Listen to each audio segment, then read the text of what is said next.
Hello दोस्तों, आपका दिल से स्वागत करता हूं। आज की इस वीडियो में हम आपको बताने जा रहे हैं दुनिया की सबसे ताकतवर पक्षी बाज के बारे में। बाज एक ऐसा पक्षी है जो अपनी उड़ान और नजर के कारण जाना जाता है। बाज अपनी पंख को बिना हिलाए आसमान में काफी देर तक उड़ भी सकता है।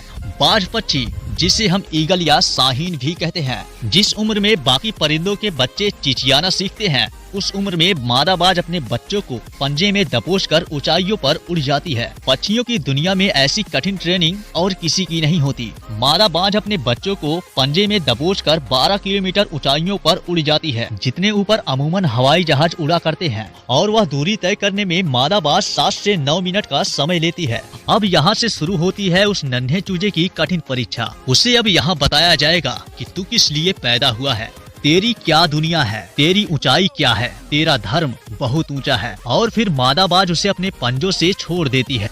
धरती की ओर ऊपर से नीचे आते वक्त लगभग 2 किलोमीटर तक उसको आभास नहीं होता कि उसके साथ क्या हो रहा है। 7 किलोमीटर आने के बाद उस चूजे के पंख जो कंजाइन से जकड़े होते हैं वह खुलने लगते हैं। लगभग 9 किलोमीटर आने के बाद उसके पंख पूरे खुल जाते हैं। यह उसके जीवन का पहला दौर होता है जब बाज का बच्चा पंख फड़फड़ाता है। अब धरती से लगभग 300 किलोमीटर दूरी है, लेकिन अभी तक वह उड़ना नहीं सीख पाया है। अब धरती के बिल्कुल करीब आ जाता है, जहां से वह देख सकता है अपने इलाके को।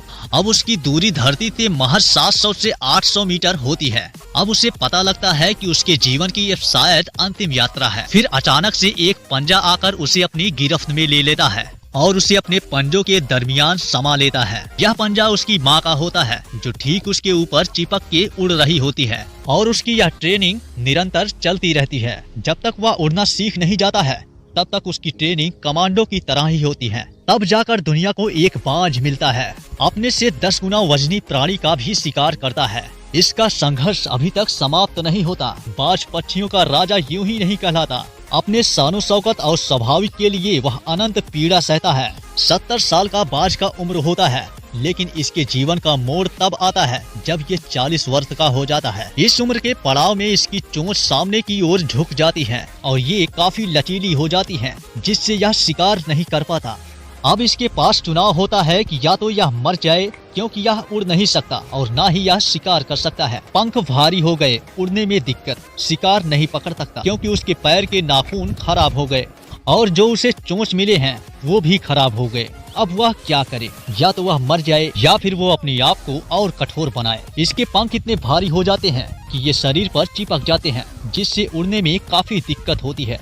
इसके पैर, जिससे यह झपट्टा मारता है, उसके नाखून भी काफी टेढ़े हो जाते हैं। अब 40 की उम्र होने के बाद बाज मरने का चुनाव कर सकता है, पर बाज ऐसा नहीं करता। इस उम्र के पड़ाव पर बाज अपने इलाके के सबसे ऊंची चोटी पर चला जाता है और अपने चोंच को पत्थर पे मार मार कर लहूलुहान हो जाता है। बाज इस दौरान अनंत पीड़ा से कराह रहा होता है, पर वह पीड़ा सहता है और वह अंत में अपनी चोंच तोड़ देता है। यही कहानी उसके पैरों के नाखून की होती है। वह नाखूनों को पत्थर पे रगड़ रगड़ कर तोड़ देता है। अंत में उसकी परीक्षा का फल मिलता है और प्राकृतिक उसे उसके चोंच और नाखून वरदान स्वरूप देती है, और उसके चोंच और नाखून दोबारा से उगना शुरू हो जाते हैं। अब यही कहानी खत्म नहीं होती। अब बारी उसके पंखों की होती है। अपने नए चोंच से बाज अपने पंखों को नोच नोच कर जिस्म से अलग कर देता है। पीड़ा इतनी कि कोई भी जीव अपने प्राण त्याग दे, पर इतनी पीड़ा ना सहे। पर बाज अपने स्वाभिमान के लिए वह सब सहन करता है। करीब 6 महीने के बाद उसे नए पंख के साथ एक नया स्वरूप मिलता है, और फिर वह अपनी बाकी की जिंदगी उसी शानो शौकत से जीता है। हिंदी में एक कहावत है,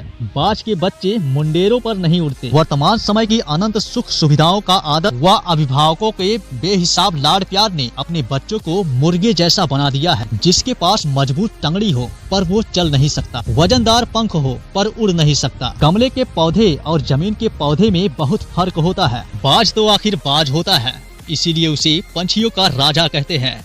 तो दोस्तों, आपको यह जानकारी कैसी लगी कमेंट सेक्शन में जरूर बताइएगा, और वीडियो को लाइक करके चैनल को सब्सक्राइब करने के साथ साथ बगल में जो घंटा है उसको दबाकर ऑल पे सेलेक्ट कर लीजिएगा। फिर मिलते हैं अगली वीडियो में, तब तक के लिए जय हिंद, वंदे मातरम।